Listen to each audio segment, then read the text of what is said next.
daft science is either deliberately lying or he doesn't understand. My view is that it's both. He both doesn't understand and he's deliberately lying.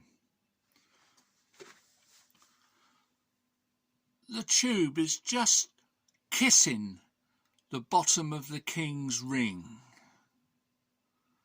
That's bottom dead centre. Bottom. As we move the Bob Smith backwards to a certain height where it would release and knock the wood over, that height, by measuring the distance that the thread is extended from the top of the tube, we can call that the one velocity. The one velocity for the one mass to knock the wood over.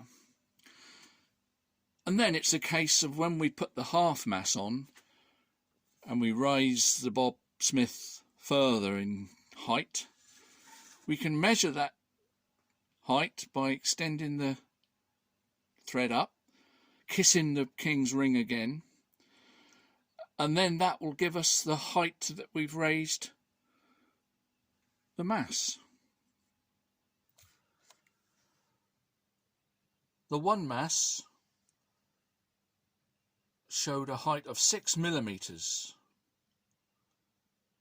for it to knock the wood over. So we can call that the one velocity. Now with the half mass, it showed a height of 15 millimeters.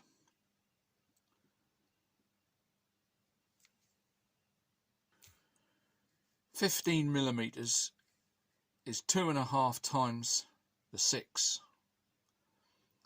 Not 4 times. Remember, the daft science theory says it must be 4 times as high to get the 2 velocity for the energies to be the same. If it were 4 times the high, and we did the square root of 4, would give us 2 velocities. What's the square root of 2.5?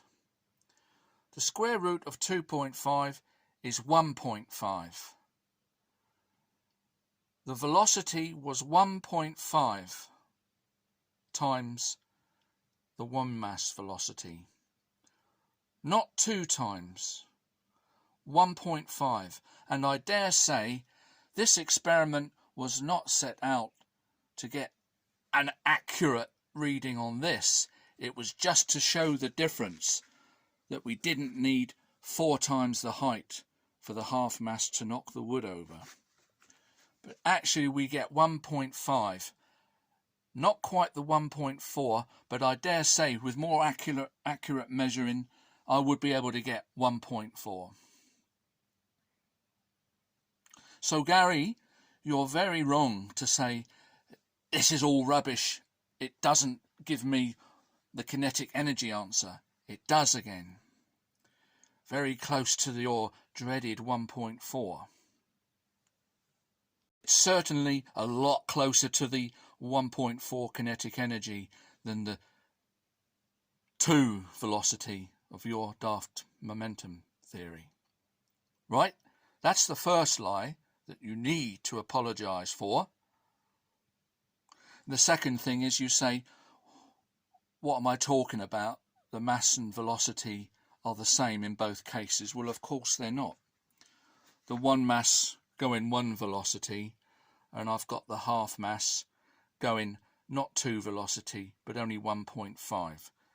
So you're wrong on that again on the second thing. I think Mr. Newton is smiling down on me, Gary.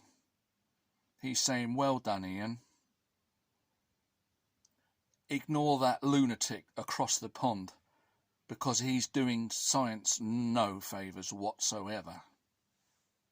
So I wanted to correct you on that first, before We even talk about the hinge. That will come. But you were saying that with this setup that my numbers didn't show kinetic energy at all, and it was completely wrong, and that the MV were the same. So that's corrected that lie and nonsense. Now, okay, if you're worried about this, perhaps we could do something. Perhaps I could mount the hinge in the centre of the wood, and then no part of it would rise, as you worry about. It would just tip over, and it would be going in the down direction. At every point would be going downhill. I might need to put a little stiffener on the hinge so that the Bob Smith has a bit of work to do. But here's a little bit of advice for you, Gary. You claim that no physicists will interact with you. Of course they won't. You don't know how to carry on and talk. What you should say to my videos is, thank you, Ian, for doing that, but I have this complaint. Would you be able to do this? Would you be able to do that? But thanks anyway for trying. You can't do that. You hurl abuse, you throw shit like it's slurry off of a shovel. What physicist is going to interact with somebody like you? Generally speaking, they're not stupid, are they? So there's a little bit of advice. Improve your technique for interacting with people, and they might be a little bit more willing to try and help you. And finally, you say everything I've done and everything everybody else has done is rubbish. It is evidence. Whether you think it's good evidence or bad evidence, it is some evidence. Evidence where you have no evidence.